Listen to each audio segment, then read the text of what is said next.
Greetings from Mob World. Alright, what's up with y'all niggas, man? We back again on the reaction. And today we got Savages from the 6, the Neat Brothers, Net Brothers. But without further ado, like, comment, subscribe, let's get right into it. Gang, gang. Buy entertainment, nigga. That's my Molly, that's my Molly. Brand new glizzy, but it's filthy. Pour in the Sprite, turn it filthy. Lean. Big chain, big rolly, I'm so filthy. These are the two Handul brothers, 23-year-old Farah and 22-year-old Abdul Kadir, better known as 21 and 22 Neat. They're both rappers from the Driftwood area and are part of a dangerous group, Neat/Was Gang. 21 Neat was the more active of the two, music-wise, putting out tracks like Ball, Change Up, Feed the Team, Rap Shit, Plugged Up, and featured on a song with YG, Money Music. 22 Neat would eventually hop on a track with his brother, and they made Filthy. Seems like they had a potential future in rap, but the two got caught up in the streets and each have a violent past, with a story that sadly ends tragically for both of them.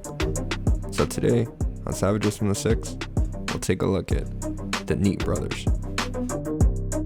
As I mentioned, these two are from the Neat Gang, and ultimately the Driftwood Crips. Oh, and shout out to Pack Runner for recommending this video. Shout out to that nigga. This is a known violent gang that's been the target of countless raids by the Toronto police that I've touched on in some of my other videos. Well, the point is, given their history, 21 and 22 Neat have probably been involved in the streets long before what's documented on the web. With that being said, the first instance of the Neat Brothers is an incident with 22 Neat. On March 3rd of 2016, police say a 47-year-old man was smoking a cigarette on his front porch near Jane and Shoreham when he was approached by 3 suspects, each armed with a gun. He was dragged inside, and one man held him and his wife at gunpoint, while the others ransacked and then robbed the house. Now, they got away at the time, but shortly later, 3 people would be arrested, including Farah Handul, 22 Neat. He was charged with robbery with a firearm and possession of property obtained by crime. He spent some time in jail, but was apparently released at some point shortly after, because he commits another crime around a year later, but this time, something more serious. We're now brought to Ottawa, Ontario, on September 21st, 2017.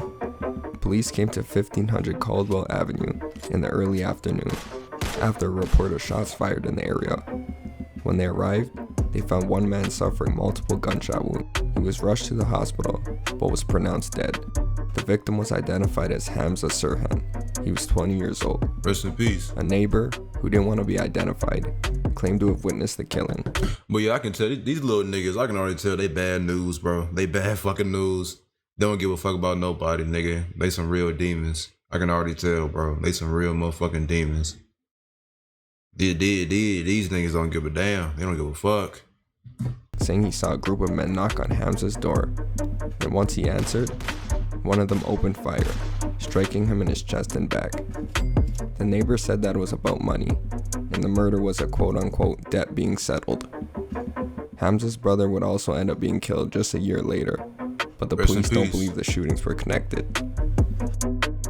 About a month after the investigation began, Ottawa police had a few suspects, including Farah Handul, 22 Neat.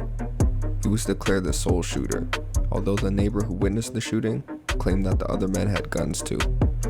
Now a wanted man, 22 Neat would then proceed to go on the run and evade police by traveling throughout the country.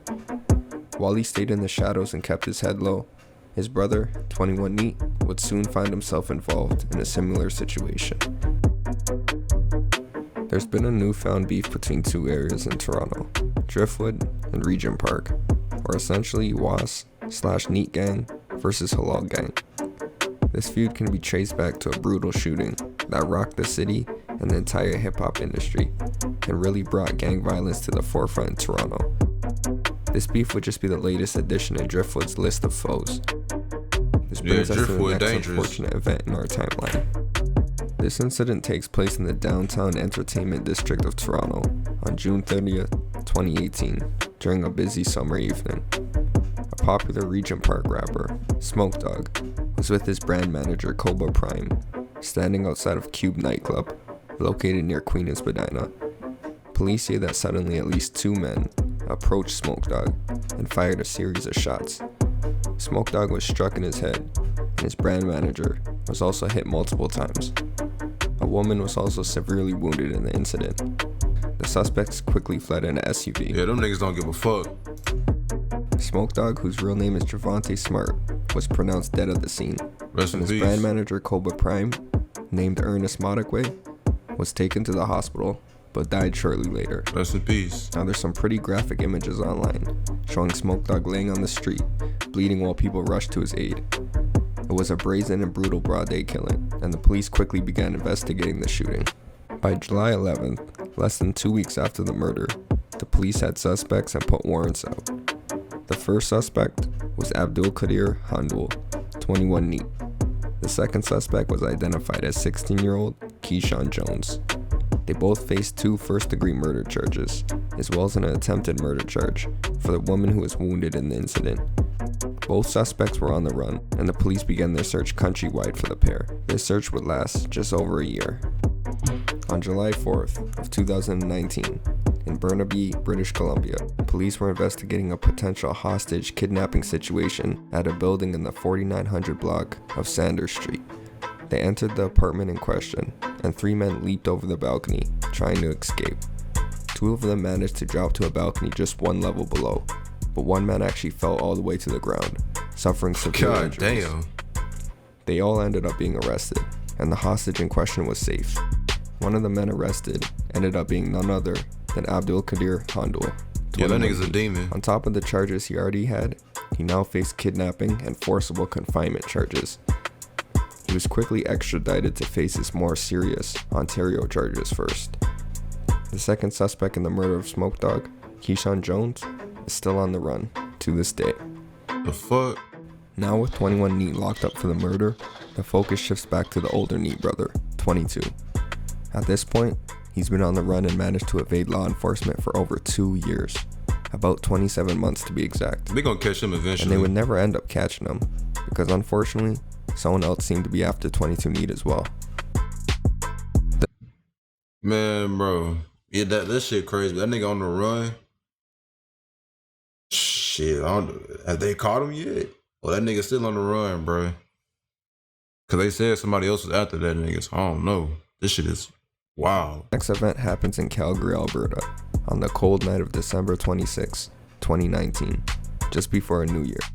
A man named Vern McCarty was having a cigarette outside of a community center when he noticed a man walking on the street just as another man was exiting a store.